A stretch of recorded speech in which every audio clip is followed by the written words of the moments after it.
What's up, fellow YouTubers? I'm Spencer24Sony, and this is my review of Scream 2. It was released in either 1997 or 1998. I'm not certain. Anyway, the story takes place a few years after the events that had occurred in the original Scream. I don't want to say much about what happens at the beginning of the movie, but it is absolutely hilarious and ironic. Most of the surviving characters of Scream return, including Sidney, Dewey, Gale, Randy, and even Cotton, the man who was framed for murdering Sidney's mother in a previous film. Sidney has a new boyfriend and best friend who are obvious replacements for the deceased Billy and Tatum. Randy is in film school talking about the murders and how life doesn't intimidate anything.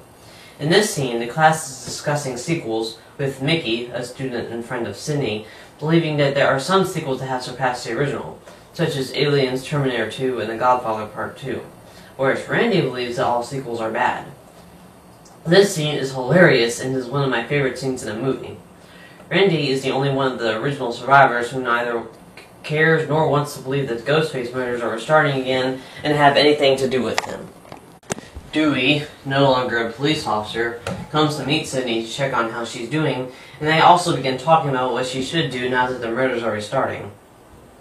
Dewey now has a permanent limp as an obvious result of his injury at the climax of the previous film. Gale hasn't changed a bit, having written a book based on the events in Scream that got made into a movie called Stab, with famous and not-so-famous fictional actors and actresses portraying each character.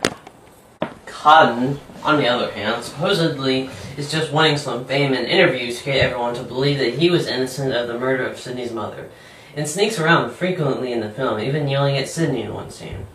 There is Cece, played by Sarah Michelle Gellar. There's a character named Debbie Salt, who's a reporter that's in competition with Gale.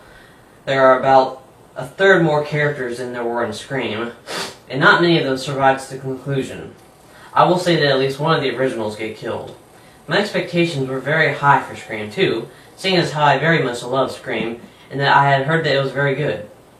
I finished watching the movie very happily, and I will assure you that Wes Craven has done it again.